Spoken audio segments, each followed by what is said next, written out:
a las Escrituras. Vaya conmigo a Efesios capítulo 4, versículo 11 al 15. Voy a estar leyendo esta noche con el propósito de poder recibir el consejo de Dios en ese pasaje. Los hermanos jóvenes pueden ir a su clase. Perdón, se me escapó ahí.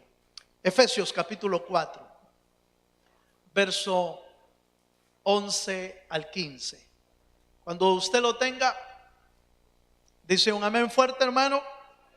Efesios capítulo 4, verso 11, dice así: y él mismo constituyó a unos apóstoles, a otros profetas, a otros evangelistas, a otros pastores y maestros, a fin de perfeccionar a los santos para la obra del ministerio, para la edificación del cuerpo de Cristo, hasta que todos lleguemos a la unidad de la fe y del conocimiento del Hijo de Dios, a un varón perfecto a la medida de la estatura de la plenitud de Cristo, para que ya no seamos niños fluctuantes, llevados por doquiera de todo viento de doctrina, que por estratagemas de hombres que para engañar emplean con astucia las artimañas del error.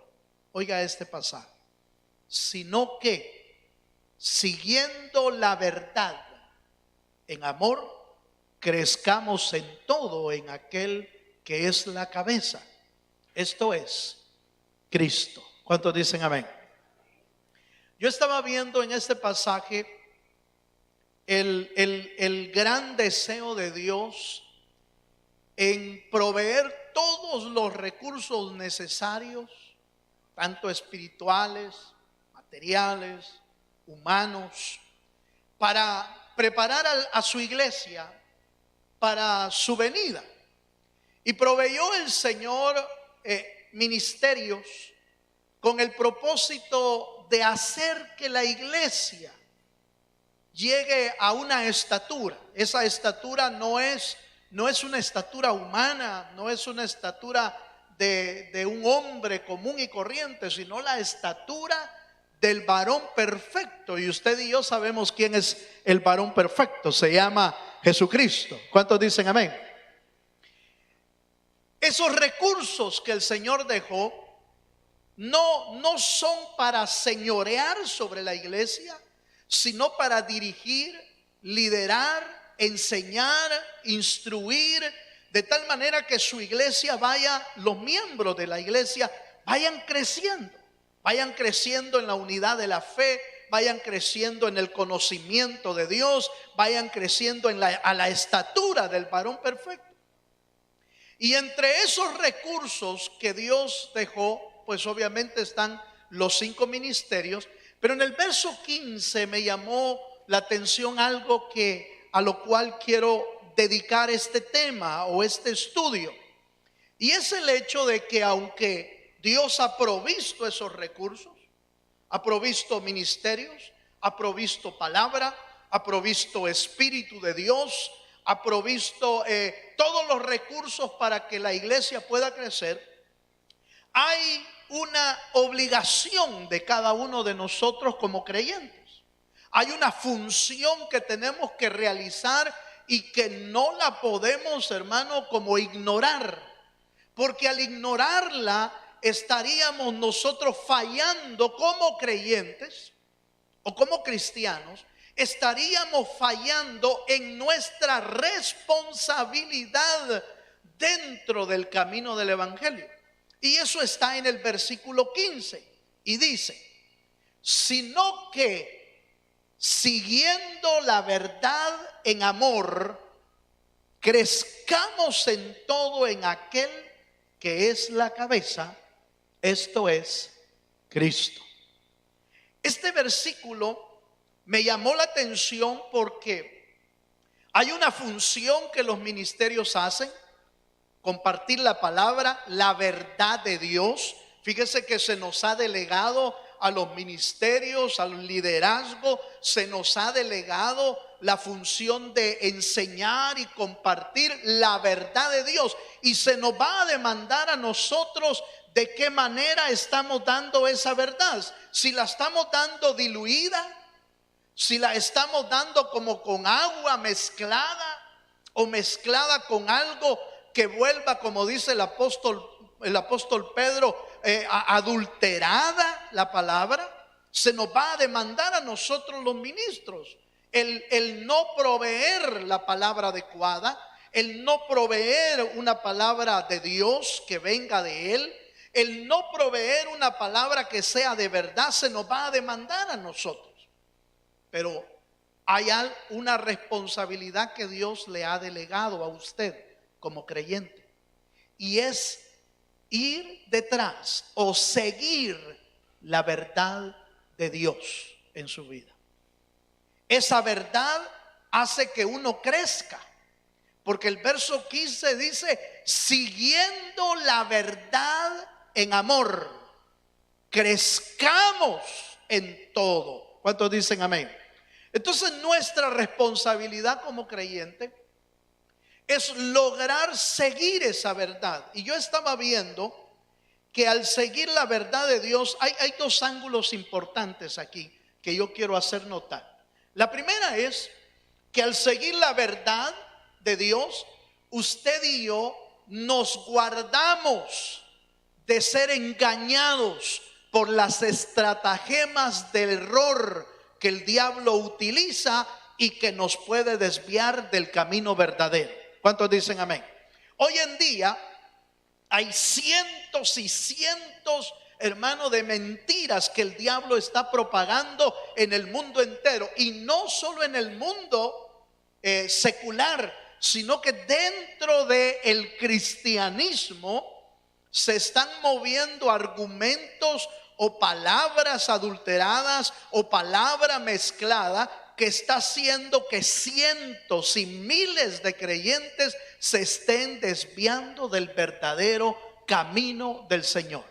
Y solo, oiga esto que le voy a decir, y solo siguiendo la verdad en Dios, usted va a poder estar seguro de que nadie lo va a poder engañar. ¿Cuántos dicen amén?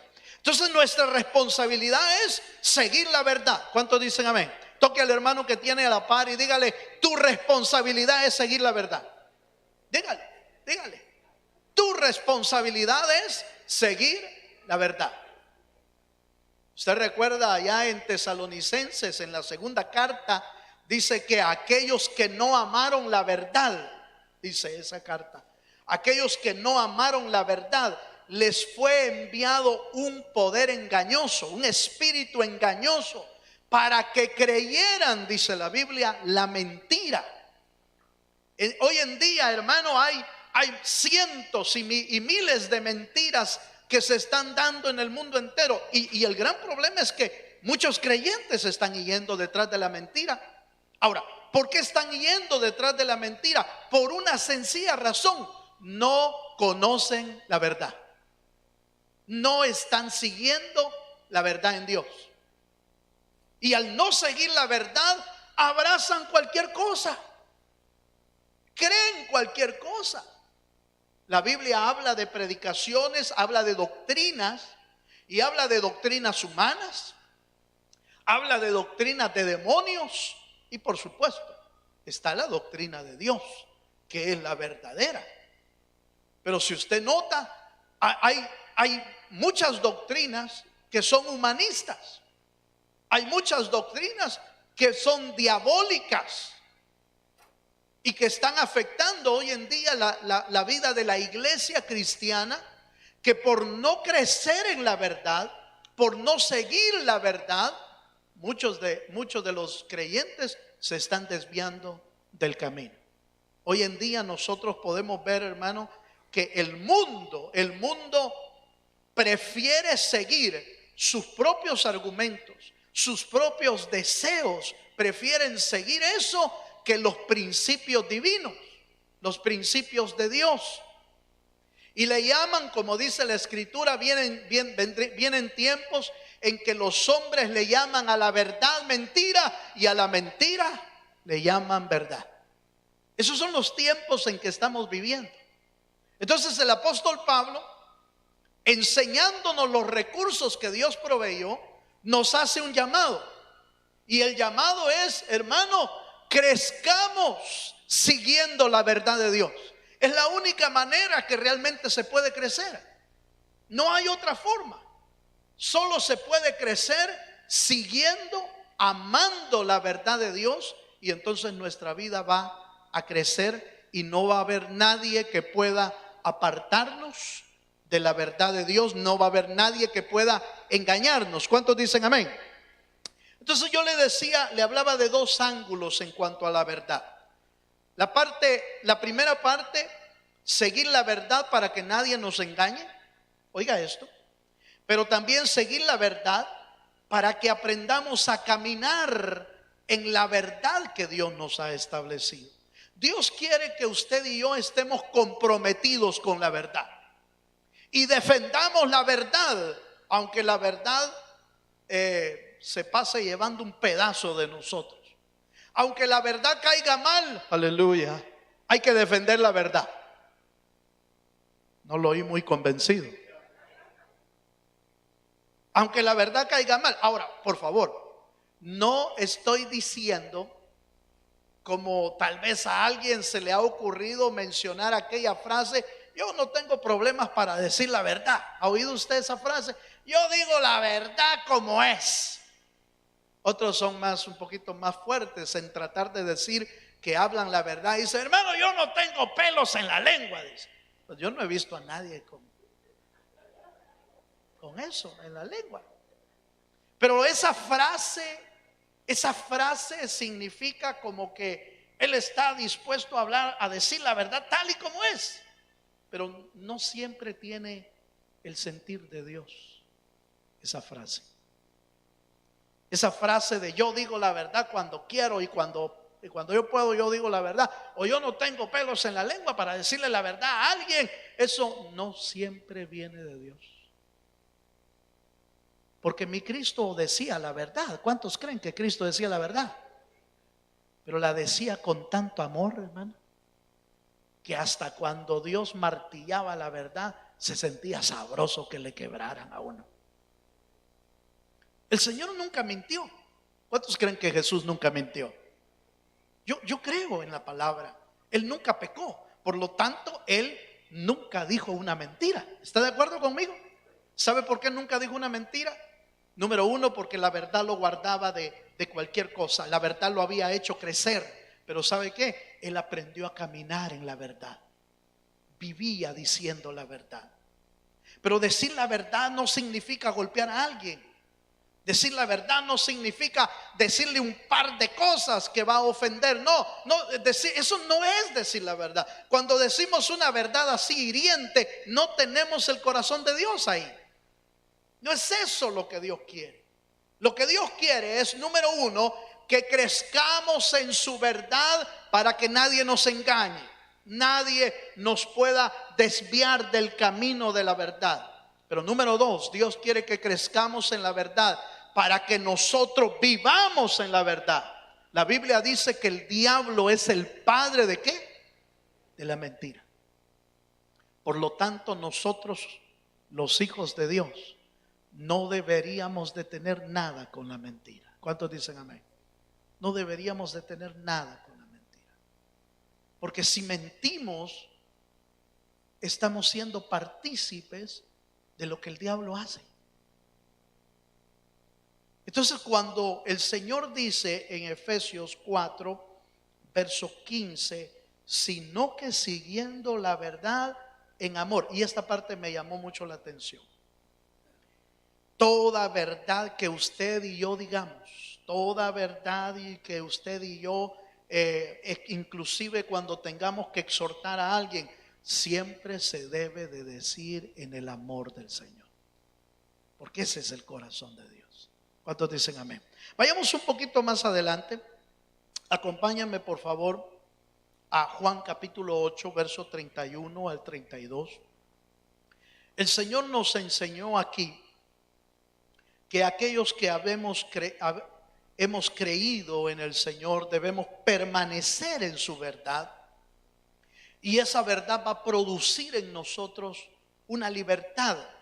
Juan capítulo 8, verso 31 al 32. ¿Lo tiene, hermano? Dice así la escritura. Dijo entonces Jesús a los judíos que habían creído en él. Eso quiere decir que dejaron de ser judíos, se convirtieron en creyentes. Y dice: si vosotros permaneciereis en mi palabra, seréis verdaderamente mis discípulos y conoceréis la verdad, y la verdad, ¿qué, hermano? Os hará libre. Yo creo que todos hemos oído este pasaje. Todos hemos oído este pasaje cuando lo usamos, y conoceremos la verdad. Bueno, mire, hasta en la universidad donde yo estudié en El Salvador, en la Universidad del Salvador, en la Facultad de Derecho, en el edificio más grande que ellos tenían, decía este pasaje: y conoceréis la verdad, y la verdad os hará libres. Pero ellos no lo estaban usando apropiadamente. Ellos estaban tirándole al gobierno, estaban tirándole a la, ¿cómo se llamaba esto? Al movimiento, al movimiento de insurrección, al movimiento de rebeldía, al movimiento guerrillero, y conoceréis la verdad y os hará libre. Pero no estaban hablando de Jesucristo. Ellos no estaban hablando, ellos no decían la verdad es Jesucristo. No, ellos estaban hablando de la verdad de conocer quiénes eran los ricos, de la verdad de conocer de cómo se distribuía el patrimonio del país, de la verdad de conocer quiénes eran los pobres y sus sufrimientos. De eso era lo que estaban hablando. Por eso le digo que muchas veces se quiere usar como una verdad, pero la verdad es que están queriendo buscar otra cosa. Pero cuando la Biblia nos enseña de la verdad, hay tres cosas en este pasaje que quiero mostrarles rápidamente. En primer lugar dice: si vosotros permaneciereis en mi palabra. Cambiemos esa palabra por verdad. Y se puede hacer porque la verdad de Dios es la palabra, y la palabra es Cristo, porque Él es el verbo. Y entonces note, por favor, dice: si vosotros permaneciereis en mi verdad, seréis verdaderamente, ¿qué? Mis discípulos primero. Entonces aquí hay tres cosas. Primero, el creyente que ha nacido de nuevo no puede vivir fuera de la verdad. No puede. El que ha nacido de nuevo, aquel que creyó, porque el pasaje dice con claridad que esto se lo dijo a los judíos que habían, ¿qué? Habían creído. Y los que han creído deben de permanecer en la verdad. Y al permanecer en la verdad, uno realmente se convierte en discípulo. ¿Qué es lo que lo hace discípulo a uno? En realidad, ¿qué es lo que lo hace discípulo a los creyentes de Cristo? ¿Asistir a una iglesia? ¿Leer de vez en cuando la palabra? No. Lo que lo hace discípulo es permanecer en su verdad, caminar en su verdad. Y dice, lo convierte en discípulo. Y la tercera parte interesante es que al conocer la verdad nos hará libres. ¿Libres de qué, hermano? Primero, libres de la muerte eterna, libres del pecado, libres de las cadenas del diablo, libres de las prisiones y de las ataduras que el enemigo tenía sobre nosotros, libre de las influencias del enemigo, libre de la mentira, libre de toda esa acechanza que el diablo tenía en nosotros. Entonces note, por favor, esta es la manera que Dios quiere que nosotros vivamos, que vivamos en la verdad. Ahora, vaya conmigo a un pasaje más. Acompáñenme por favor a Juan capítulo 14, verso 6. Algo que debemos de entender es que para vivir o para caminar en la verdad, no se puede hacer en la carne. Se necesita hacer en el espíritu. Y para lograr hacerlo en el espíritu, necesitamos despojarnos de la carne y hacer que el espíritu nuestro crezca.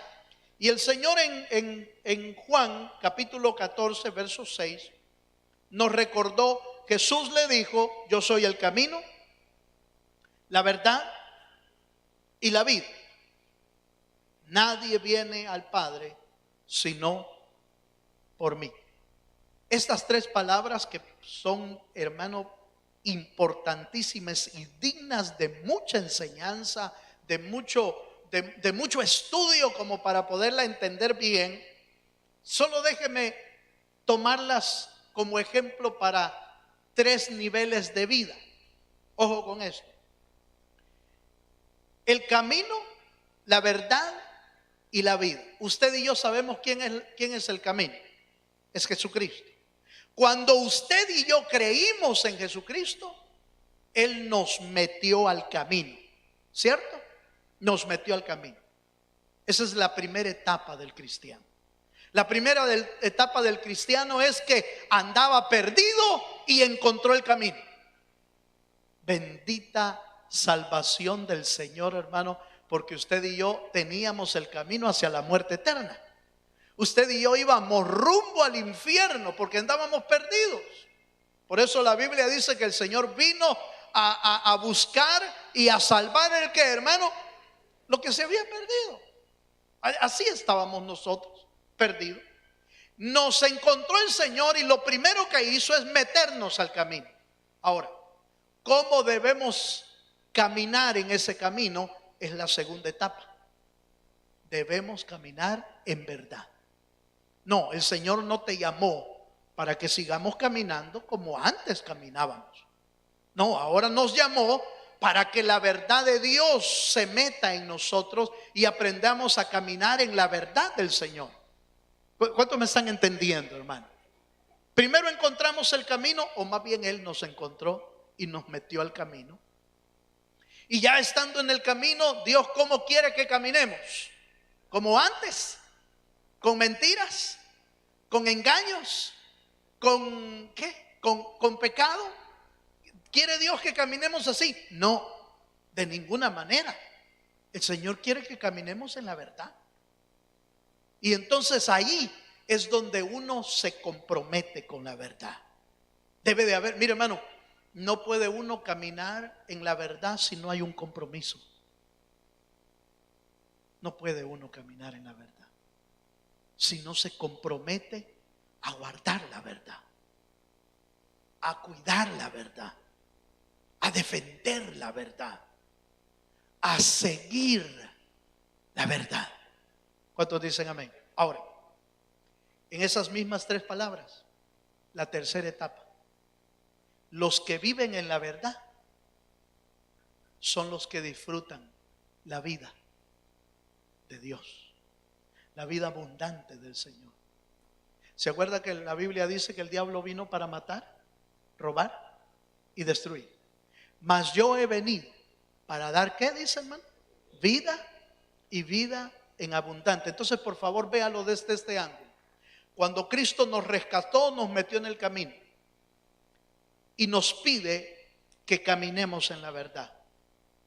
Y los que caminan en la verdad disfrutan la vida de Dios. Por eso es que muchas veces los creyentes o nosotros como iglesias o como miembros decimos: mire, hermano, ¿y por qué será? ¿Por qué será que yo no veo la mía todavía? Mire, a mí me va mal. Yo, de veras, yo trato de estar los días martes en la iglesia. Aleluya. Pero fíjese que como que yo no salgo adelante. Yo pruebo de una manera, pruebo de otra manera, busco, yo oro, medio oro, cuando me acuerdo, medio oro. Pero ahí estoy, hermano. ¿Y qué será? ¿Sabe qué es lo que está pasando? Que quizás no ha aprendido a vivir en la verdad, a caminar en la verdad. Porque lo que le trae vida abundante a uno es caminar en la verdad. Porque el que guarda la palabra del Señor es bendecido. Y si no, mire allá en Deuteronomio, hermano. Deuteronomio, ¿qué? 28, me parece. Allá en Deuteronomio 28 dice que el que guarda la palabra, el que oye la palabra, el que se pone a cumplir la palabra del Señor, le vendrán, dice Deuteronomio 28, y vendrán sobre ti, dice, todas estas bendiciones. ¿Y cuáles? Dice, pues bendito serás en el campo, bendito será. Y por favor, note que antes de decir el lugar o en qué nos va a bendecir, el Señor dice, bendito serás. Oiga, bendito serás. ¿A dónde? En el campo. Bendito serás en la ciudad. Bendito será tu ganado. Bendito será el fruto de tu vientre. Bendito serán tus cosechas. Bendito será. Y todo le pone la palabra que le precede, es bendito serás. Porque el que guarda su palabra, el que camina en su palabra, le produce vida. ¿Cuántos me están entendiendo, hermano? Yo soy el camino, nos puso en el camino. Yo soy la verdad. Si caminas en la verdad, verás la vida del Señor. Y esa vida es una vida abundante. ¿Cuántos me están entendiendo? ¿Será importante vivir en la verdad, hermano? Yo creo que sí. Yo creo que sí. Porque si no aprendemos a vivir en la verdad, ¿cómo no? Somos creyentes, sí, gloria a Dios. Pero no estamos viendo la vida. No estamos viendo la vida abundante de Dios. ¿Por qué? Porque no abrazamos la verdad. No amamos la verdad. No caminamos en la verdad. Ahora, yo no estoy diciendo que no van a haber problemas. ¿Cómo no? Yo no estoy diciendo que la vida abundante es, hermano, mire, nunca le va a pasar nada. No, yo no estoy diciendo eso. Estoy diciendo que la vida abundante se empieza a manifestar cuando uno guarda la palabra del Señor. Se empieza a manifestar.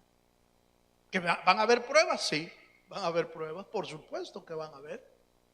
Pero qué fácil es pasar, digo fácil en el buen sentido, qué fácil es pasar la prueba cuando estás agarrado de la mano poderosa de Dios y estás confiando en su palabra. Y estás creyendo en su palabra y estás diciendo, Señor, estoy en prueba, pero yo estoy esperando en ti, Señor. Señor, estoy pasando por dificultades y angustias, pero yo sé que, Señor, mi socorro viene de ti.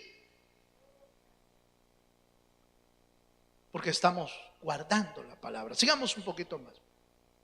Acompáñenme un poquito más. Entonces dijimos que no se puede vivir en la verdad sino en el Espíritu. Acompáñenme a Juan, capítulo 14, versículo 17. Ahora dice, ay hermano, pero qué difícil vivir en el Espíritu. ¿Y cómo logra uno eso? Bueno, mire, pero si el Señor proveyó todos los recursos, hermano. Mire, y le proveyó su Espíritu para que esté dentro de usted y dentro de mí. Entonces, de plano, si uno no logra vivir en el Espíritu, no es porque Dios no le haya dado los recursos, es que uno no ha sabido usar los recursos de Dios. Ese es el gran lío. Pero note por favor el texto de Juan capítulo 14, verso 17. ¿Lo tiene? Note la primera frase. ¿El Espíritu de qué? Entonces, Cristo es la verdad, pero el Espíritu pues también tiene la verdad, porque Él es la verdad, porque es el mismo Dios. Ahora, note por favor, el Espíritu de verdad al cual el mundo no puede recibir, porque no le ve ni le conoce. Pero vosotros, ¿quiénes son esos vosotros, hermano? ¿Cuántos vosotros hay aquí? Levanten la mano los vosotros. Es con usted entonces y conmigo. Dice, pero vosotros le conocéis. ¿Por qué le conocéis? Porque mora con vosotros y estará en vosotros. El Señor proveyó todo lo necesario. No se puede fallar con los recursos de Dios, a menos que nosotros no sigamos la verdad. Cuando alguien fracasa en el evangelio, no es porque Dios falló, es porque uno falló. ¿Cuántos dicen amén? Uno falló. La parábola de aquel plantío del Señor allá en Isaías, cuando les dice el Señor a Judá: juzguen ustedes, moradores de Jerusalén, juzguen entre nosotros. Si yo planté la viña, yo la cuidé, yo la despedregué, yo le puse cerco, le puse torre de atalayas, le puse todo, yo hice de todo con mi viña. Pero cuando fui a buscar fruto, ¿qué dice que encontró, hermano? Dice que encontró uvas silvestres, es decir, agrias. Las silvestres son agrias, no son dulces. Entonces juzguen qué más podía hacer por mi viña. Hermano, cuando va a haber un momento en que si uno se pierde del camino, si uno se desvía del camino, no fue porque Cristo no te cuidó, no fue porque Dios no te despedregó, no fue porque Dios no te puso protección, no fue porque Dios no puso atalaya sobre ti, no fue porque Dios no estuvo atento a cuidarte, no, fue porque no seguimos la verdad de Dios. Esa era nuestra parte. Esa era nuestra función. Los 5 ministerios, el Espíritu trabajando, la palabra, hermano, la palabra de Dios que transforma el alma, que es suficiente para cambiar nuestra vida. Está ahí, está ese recurso. ¿Qué es lo que necesitamos hacer? Es seguir la verdad. Y dice el versículo que estamos leyendo de Juan, capítulo 14, verso 17, el Espíritu de verdad. El mundo no lo puede recibir, pero vosotros le conocéis, porque mora en vosotros y estará en vosotros. Dios se comprometió a dejar a su Espíritu Santo para darnos todo lo necesario para que usted y yo no fallemos. ¿Cuántos dicen amén? Veamos un versículo más. Gálatas capítulo 6, versículo 1 al 2. Entonces no se puede hacer en la carne. Seguir la verdad no se puede hacer en la carne. Si usted tiene problemas con la carne, aleluya, o si tenemos problemas con la carne, hagamos morir la carne. Procuremos que el Espíritu crezca en nosotros. Dice Gálatas capítulo 6, verso 1 al 2. ¿Lo tiene?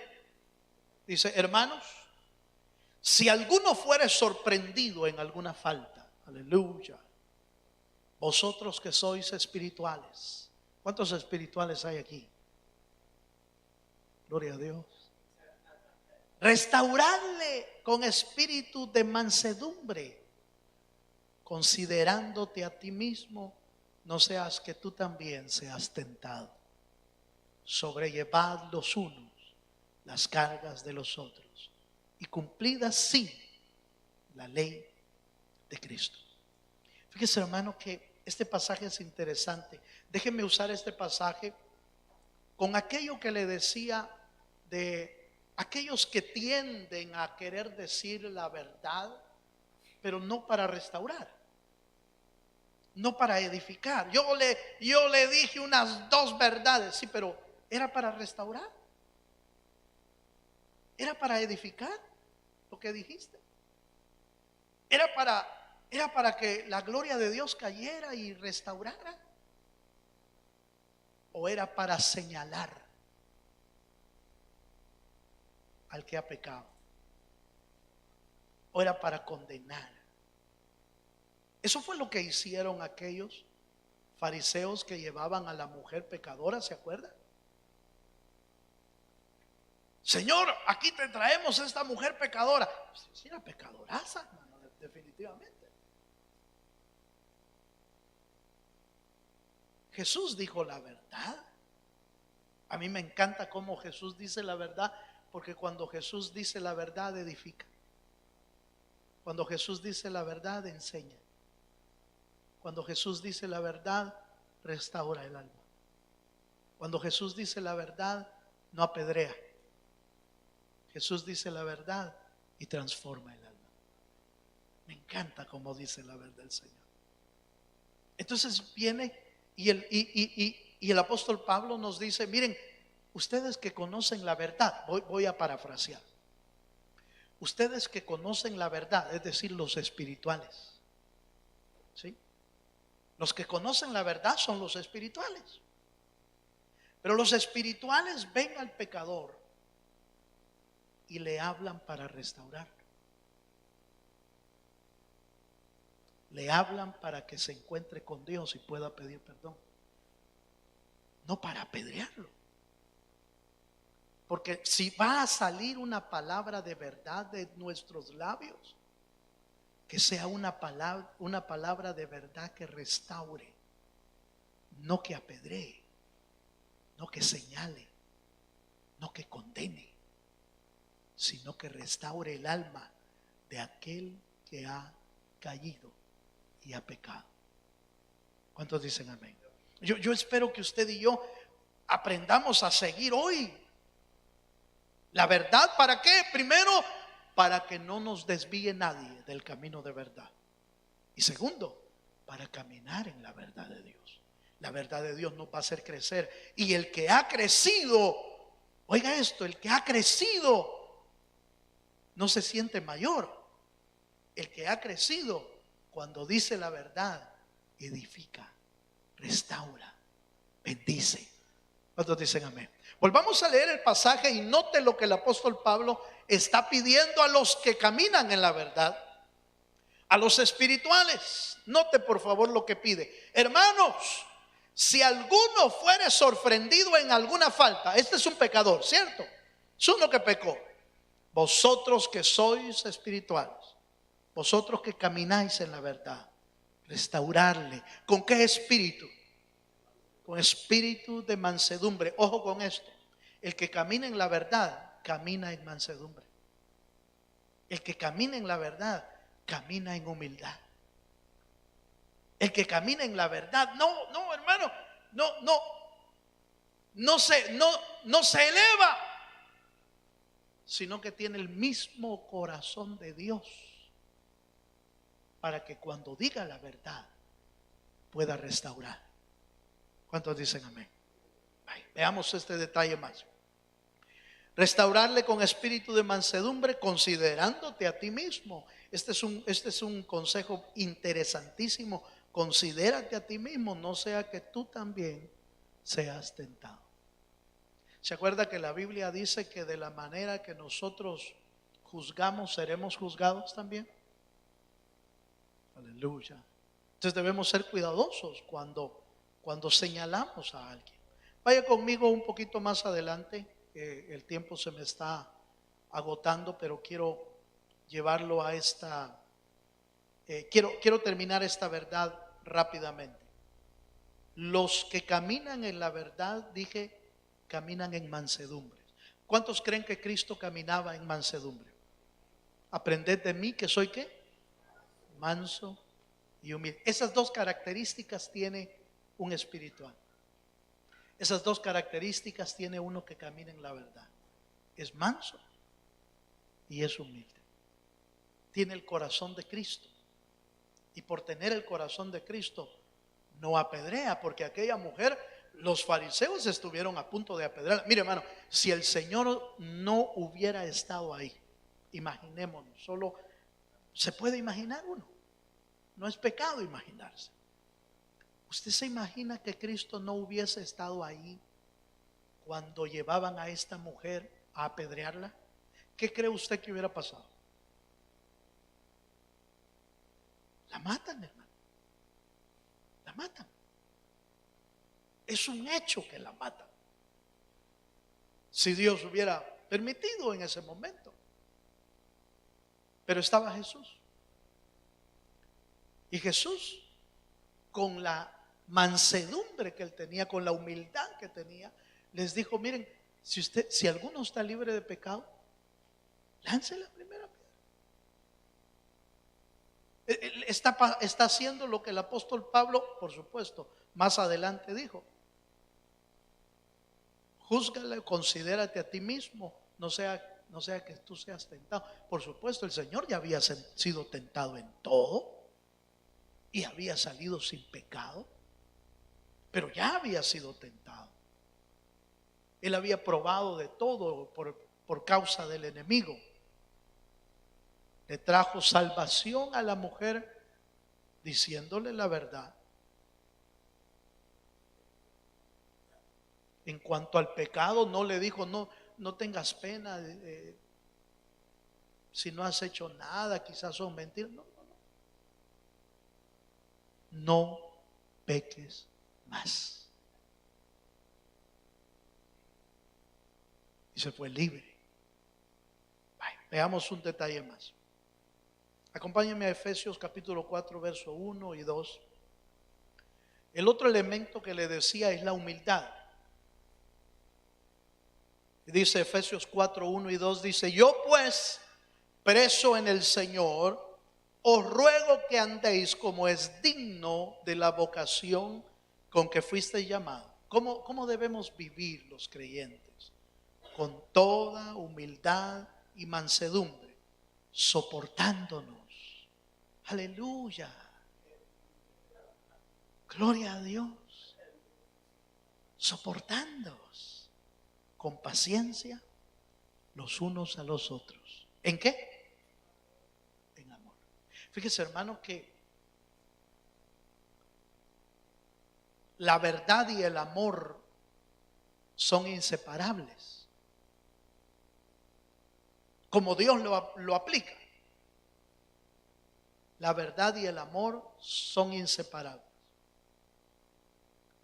porque te permite decir la verdad con el corazón adecuado.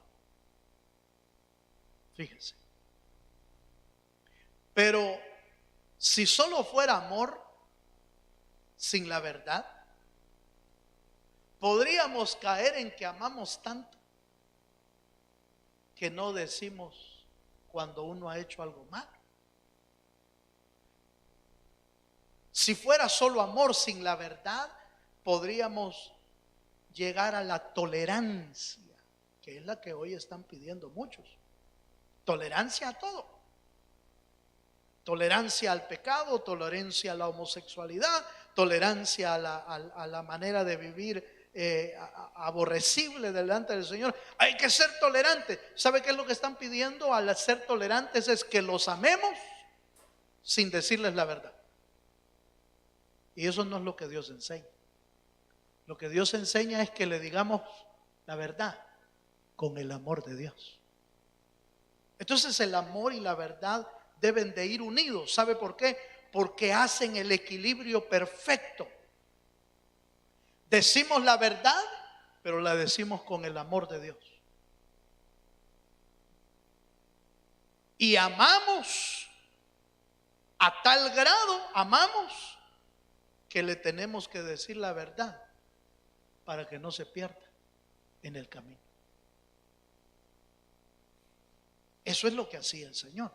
Ahora, note que el versículo dice que seamos con toda humildad y mansedumbre, soportándonos con paciencia los unos a los otros. Nuestra responsabilidad como creyentes es seguir la verdad y aprender a caminar en la verdad. Si queremos disfrutar la vida de Dios, no solo es necesario estar en el camino, es necesario abrazar la verdad de Dios, amar la verdad de Dios y caminar en esa verdad. Y entonces la vida abundante de Dios va a venir a nuestra vida. Amén, hermano. ¿Quiere ponerse de pie? Yo termino con esto. Yo termino haciendo esa reflexión. Nuestra responsabilidad es seguir la verdad de Dios. Esa es nuestra responsabilidad. Él ya puso todo. Puso la sangre, puso a su Hijo, puso el Espíritu, puso los ministros, puso la palabra, puso todo. Todo lo ha puesto el Señor. Nuestra parte es única: seguir la verdad. Eso es todo lo que tenemos que hacer. Si no hacemos esa parte, podemos fallar en el camino. Podemos fallar no porque Cristo falló, sino que nosotros fallamos en nuestra responsabilidad. Cierre sus ojos.